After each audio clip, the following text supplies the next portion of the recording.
sure by now we all know what Fortnite is. I had known about it for the longest time, but I never actually played it until my friends basically forced me to download it and play with them. They wanted to play in squads, which is what it's called when you play in groups of 4. My 4 friends were Evan, Xavier, and Braxton. Evan was hands down the best player and basically the initiator of this group match. Xavier was the second best. Then there was Braxton. Braxton only spoke on his headset when he was in trouble or needed help. Evan, Xavier, and I, on the other hand, just goofed around and talked the whole time. The two of them did their best to explain how to play to me over the headset. Anyway, none of this really matters. I'll skip ahead to the important part. Evan stopped talking, and there was a good 10 seconds of silence. Then, Evan, who was leading us from one point to another, stopped dead in his tracks. His character just stood still for a while. Xavier turned on his headset, sounding annoyed, telling Evan to move. His character still just stood in place, and Evan said nothing, but according to the screen, Evan's mic was making noise. Then I could hear background noise that seemed to be coming from Evan's mic. Xavier, Braxton, and I were all telling Evan to move or we'd ditch him. But we all dropped silent when a horrific, almost painfully loud screaming came from Evan's mic. It wasn't like he was screaming into the mic, it seemed like Evan was somewhere in the background of the room. Then, a door slammed shut in the background, and the 3 of us were left not knowing what to say or do. I told the 2 of them I'd call Evan immediately, and turned off the console. I tried calling him 5 times, he never picked up though, so I decided to drive over to his house, which was 2 minutes away. I got to his house and saw no cars in the driveway, but the front door was open and the lights were on throughout the house. I let myself in, screaming Evan's name. Evan screamed back from somewhere upstairs. I followed the sound of his voice right up to the loft bedroom, where I found him hiding under the bed. He told me to hide. I told him to get out from under the bed and tell me what happened. He said there was someone in his bedroom. He would speak in very limited sentences for the longest time, until he calmed down and would finally explain in detail. As Evan was playing Fortnite with us, he felt a tap under his bed. He pulled the cloth material that covered the sides of the bed up and looked under the bed, and saw a grown man hiding underneath. That's when he threw his headset on the bed and screamed as he backed into the corner. He says the man emerged from under the bed as Evan was still paralyzed in fear in the corner, screaming. Then the man walked straight out the bedroom door, and that was the last we ever saw of him. At that moment, he didn't know if the man was still in the house or not, so we called the cops, not knowing what else to do. When they showed up, we didn't know what to expect from them. 2 cops actually showed up. The male officer went inside of the house and looked around, while the female officer stayed with us outside with a small pocket notebook in her hand, writing down what Evan described to her. And just like that, the cops left. I stayed over Evan's house that night just to make him feel better. We all still play Fortnite together. I'm much better now.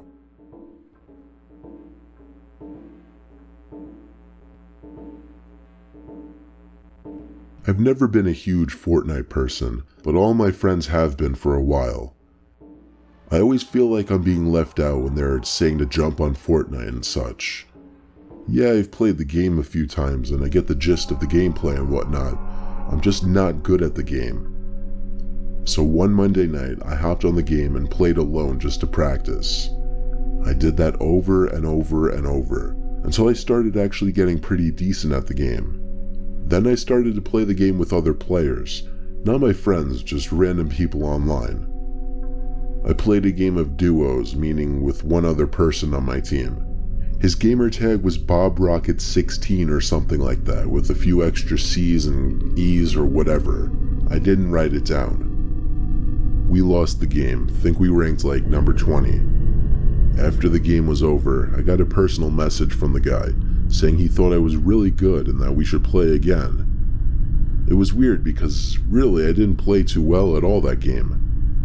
Nevertheless, I played another game with him.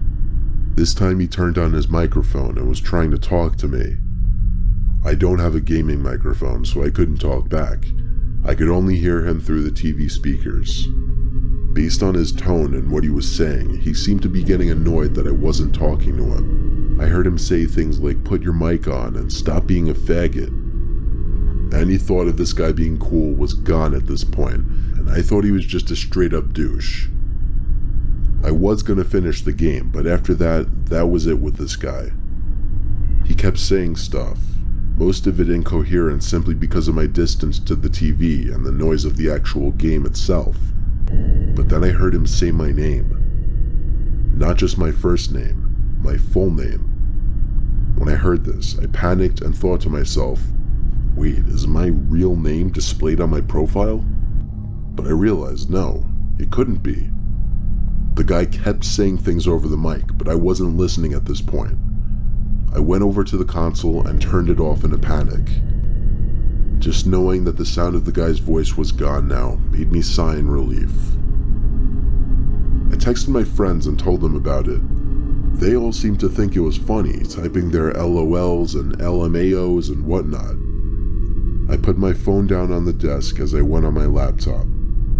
The phone vibrated again. I expected it to be one of my friends, but it was an unknown number.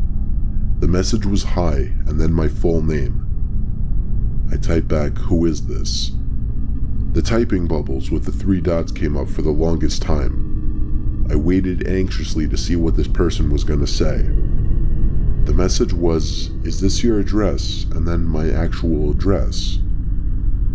I once again typed, "Who is this?" and then I lied and typed, "No, that isn't my address." The person never responded after that. I started accusing my friends of fucking with me.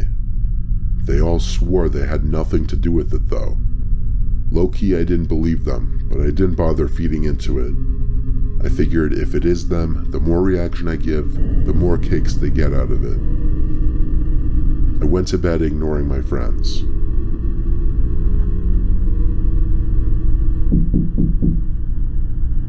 I woke up to something. I was almost positive I heard a noise. You know how sometimes a sound will wake you up, but you don't know what the sound was because you weren't awake yet to hear it? Well, that was me at this moment. I sat up looking around my room as anyone naturally would. My whole body jerked in startlement as there was a set of knocks on my window. Instead of looking to see who was out there like a man, I ran like a coward out of my room and to the nearest bathroom where I locked myself in. There were no windows in that bathroom, so I felt safe. I actually fell asleep in that bathroom, and when I woke up, I texted my friends again, telling them all to go fuck themselves. They all got a kick out of it, but when I saw them in person, they seemed pretty genuine when they told me they had nothing to do with it.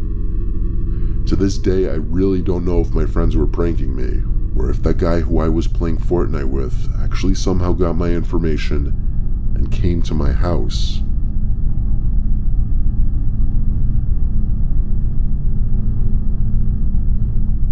My 10-year-old son Chris had been playing that Fortnite game all day every day for the past few months, and it had been driving me insane.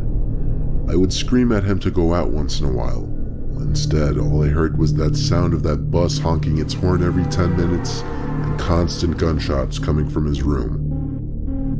Eventually one night at like 9 p.m., Chris came out of his room and shouted out to the kitchen that he was having someone over. I angrily asked him who. He said, "Some guy from Fortnite who lives around here." A fuse went off in my head as I heard this. Apparently he invited over some random person he was talking to on Fortnite. When I asked him how old, Chris shrugged his shoulders and said, "I don't know, he sounds kinda old."